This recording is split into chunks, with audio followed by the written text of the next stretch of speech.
Here's JBL.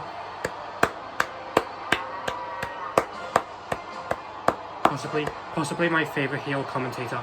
You'll be waiting a long time if you expect a Texan and a wrestling god to cry. It just simply doesn't happen. But if you want to, at the greatness of JBL, feel free to start shedding tears.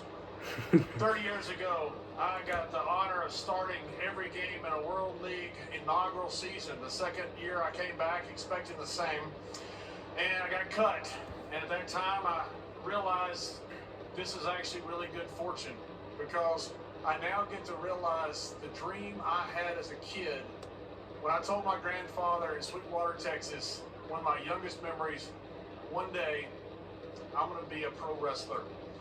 That dream became a reality, and the reality far exceeded any expectation that that kid from Sweetwater had. It's been an incredible run.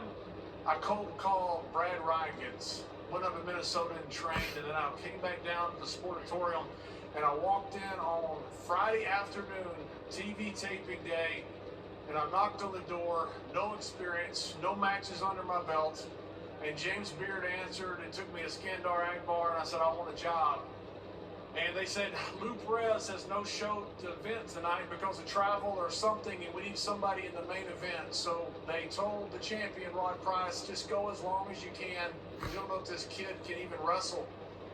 And we went over 20 minutes that night, and I fell in love with this business. I got to work at the corner of Katie's and Industrial, the world-famous Sportatorium with the Von Erichs, the Freebirds. I learned heat from guys like Dick Murdoch, from tag teaming with Bob Orton Jr. in Japan.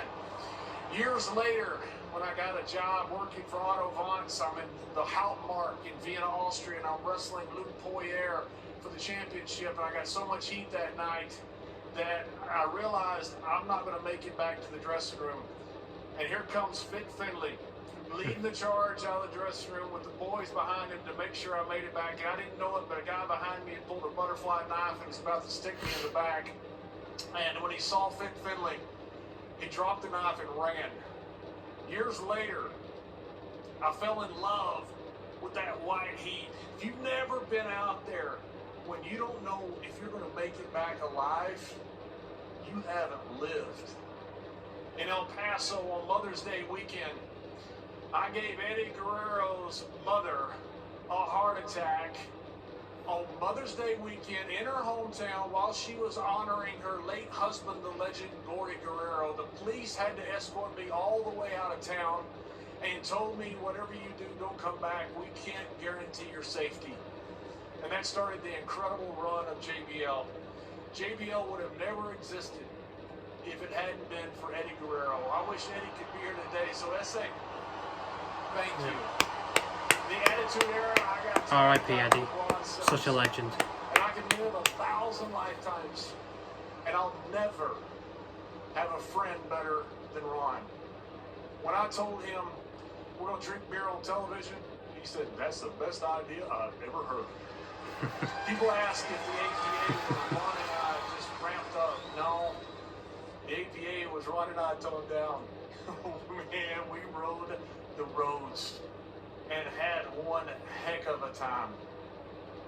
After the Attitude Era and my run as JBL, along came some kid named John Cena and ruined my run. If you're going to end that historic run, you want to do it with a person as good as John Cena is a human being and a credit to this business. WWE has afforded me the opportunity to do so many things.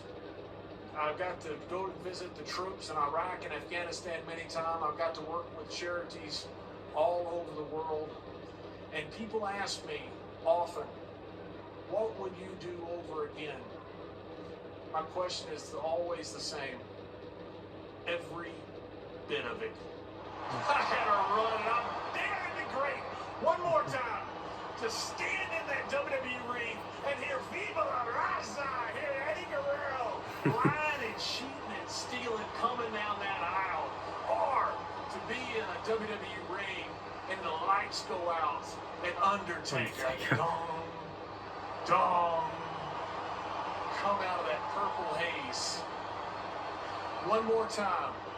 I would like to be wrestling in some podunk town no one's ever heard of, about to drive to another podunk town anybody's ever heard of, loading up some full-size car with beer, getting in there with Ron Simmons and Teddy Long and Charles Wright, the Godfather, 4 future Hall of Famers, not knowing how long it's going to take us and not caring, because we were just going to simply enjoy the ride. I'm still enjoying the ride, and for that I'm eternally grateful. And if I can be serious for just one moment, I would like to say that to anybody out there that feels that I have wronged them, or to anybody out there who thinks that I've said something to them in the dressing room and made them feel bad, I would like to say from the bottom of my heart, cry me a river, snowflake. I'm JBL. I don't apologize to anybody. I'm going to the Hall of Fame because I am who I say that I am. And I am Hey Wrestling God.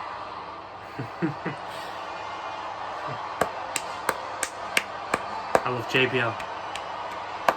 One of my favourite heel commentators ever.